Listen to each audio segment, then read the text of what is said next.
Да, денеска во вестите на Канал Вис разговараме со господинот Никола Ристов од Македонски шуми, подрачна единица Беласица, каде што денеска учествуваат на една обука за собирачи на шумски плодови. Господине Ристов, најпрво да ми кажете од каде потребата да се едуцираат овде мештаните во Смолари и ова Подгорија за познавањето на шумските плодови, дали од економски или и од образовен аспект?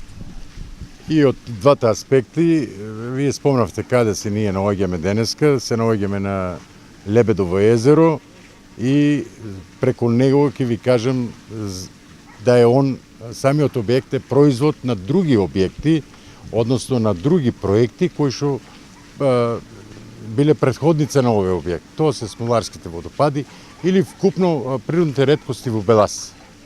Покрај овие природни реткости, таквите проекти како и денешниот проект кој што е на дневен ред за тие собирачи на споредни шумски производи и плодови, значи сакаме да избуткаме и нешто друго од економски аспект, од туристички аспект и прехранбен, хемиски, како сакате го наречете. Значи, овде тема главна е денеска споредни шумски производи. Белас се изобилие од лековити билки, од дрвна маса, од X дрвни видови. Ние имаме секој година посетители од факултетот за фармација. Значи, млади студенти доаѓаат тука, се едуцираат, низ Беласица практично сакат да ги видат лековите билки, а денеска има конкретен проект у кој што сите овие лековити билки кои се на Беласица, заедно со плодовите од костен и други приземни растенија, односно тука и нели плодовите од боровинки, малини и така натаму. Значи имаме задача да сето тоа го промовираме и дадеме иницијатива за нели отпочнување на некои други проекти кои што ќе бидат економски поисплатни.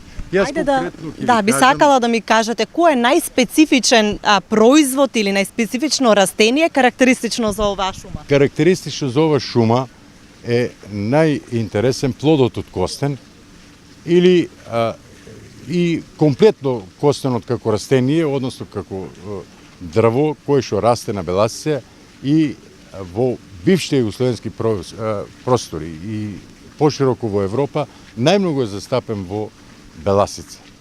Најмногу е застапен и покажува огромен интерес за хемиска преработка и за храна од него во исто време. Ние 30 години, од 38 години работен стаж, 30 години ние хемиски го користиме ова дрво.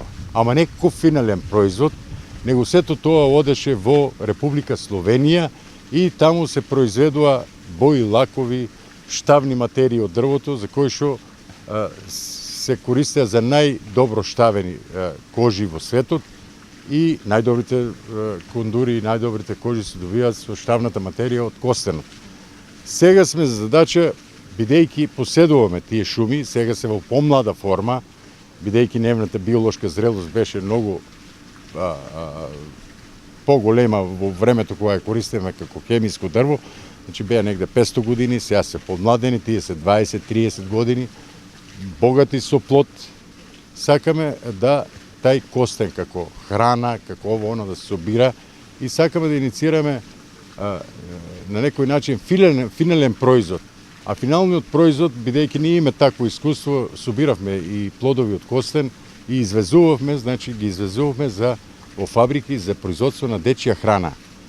Значи, од основните како субстанца влегува во сите дечји храни и представува едно од побогат храни. Значи, ја извезувавме за Чешка, за Италија и така натаму. Сега има за цел да инициираме некои приватни фирми кои што ќе се бават со ова, дали производство на тај костен и да се тај собира. Иначе количините се огромни, јас ви кажам, поседуваме сигурно 300.000 стебла од костен, или како дрвна маса, ние рачунаме, или ако сакаме да ја користиме како хемиско дрво, а можеме и едното и другото, имаме околу 200.000 метри кубни на Беласица. Тоа е богатство невидено. И нема се наруши тај биодиверзитет, што го викаме ние, ако ние пажливо се ја контролираме природата. Односно ја искористуваме за нас цели.